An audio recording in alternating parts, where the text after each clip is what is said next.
ठीक है, देखो चलो, ठीक है, ये है क्वेश्चन तुम्हारे लिए कि BOD की वैल्यू निकलवाएगा। यहाँ जा कि determine the ultimate first stage BOD for a waste water having a 5 days. ठीक है, BOD at 20 degree Celsius 150 ml, मतलब एक BOD तो देगा तुम्हारे लिए कि 5 दिन की BOD इसने दे रखी है, कितनी है, 150 ml है। और इसी BOD के लिए वो कैसी वैल्यू देगा, एक कॉन्स्टेंट इसकी वैल्यू देगा जो कि कितनी है, 0.2। ठीक है, तो इसने 5 डेज की BOD दे रखी है 150 mg, और कॉन्स्टेंट दे रखा है 0.2, और टाइम दे रखा है 5 दिन, क्योंकि BOD 5 दिन की दे रखी है, और तुमसे अल्टीमेट BOD पूछी है। तो BOD T फॉर्मूला होता है BOD T बराबर BOD U 1 - 10 K की पावर T। अब ये BOD T क्या होती है, समझो कि वो BOD जिस पर तुमको K की वैल्यू गिवन है वो होती है BOD T, कि जिस BOD पर K की वैल्यू गिवन है उसको बोलते हैं BOD T। तो मुझे यहाँ पर K की वैल्यू तो 0.2 है, अब इस 0.2 पर जो गिवन वैल्यू है वो कितनी है, 150, तो ये हो जाएगी BOD T, और दूसरी वाली चली जाएगी BOD U। तो BOD T यहाँ पर कितने दिन की है, 5 दिन की, तो मैंने BOD 5 लिख दिया बराबर BOD U को मैं L0 भी बोल सकता हूँ, या फिर इसको कोई दूसरी BOD बोल सकता हूँ, 2 दिन की, 3 दिन की, 4 दिन की, कोई सी भी हो सकती है वो, बराबर 1 - 10।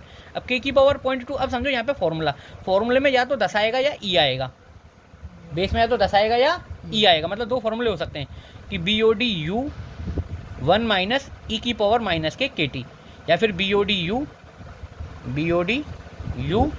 1 - 10 की पावर -K KT। अब E कब लेना है और 10 कब लेना है वो समझो कि अगर K की वैल्यू 0.23 तक है, K की वैल्यू कितनी है, 0.23 तक है, तो 10 लोगे। अगर K की वैल्यू 0.23 से ज़्यादा आ जाती है तो क्या लेना है, E लेना है। क्लियर है, यहाँ 0.2 है, मतलब 0.23 से तो कमी है, तो मैंने क्या ले लिया, 10 ले लिया। दोबारा बताइए।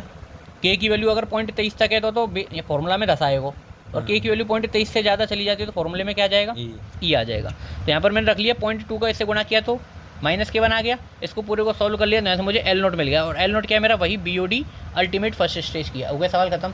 इतने 100 ही सवाल है, छोटा सा ही आएगा। ठीक है, अगला सवाल देखो, सेम इसी पैटर्न का है कि calculate the value of base and rate constant K, कि अब इससे तुमसे K की वैल्यू पूछ रहा है, ये फॉर्मूला याद कर लो बस। अब इसमें तुमसे किसकी वैल्यू पूछ रहा है, K की वैल्यू पूछ रहा है। If 70 days of ultimate BOD is satisfied in 5 days, तो T कितना दे दिया, 5 दिन।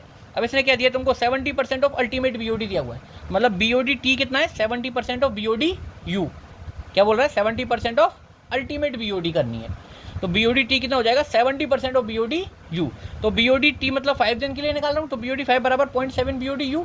फॉर्मूला लगाऊंगा सेम यही वाला कि BOD 5 बराबर BOD U 1 - 10 K की पावर T। अब BOD 5 कितना है, 0.7 BOD U, और BOD U वहाँ है ही है, 1 - 10 5 की पावर K। K की वैल्यू नहीं है, निकालनी है। T की वैल्यू कितनी है, 5।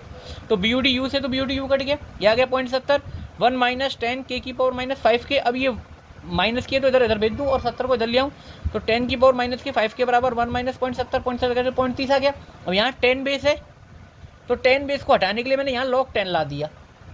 ठीक है, तो यहाँ 10 बेस हट गया, ये केवल कितना बच गया, 5 के बच गया, और यहाँ हो गया log 10 - 0.30, और log 10 0.30 की जो वैल्यू होती है -K 0.522, माइनस से माइनस कट गया, तो के बराबर कितना आ गया, 0.1046 पर डे।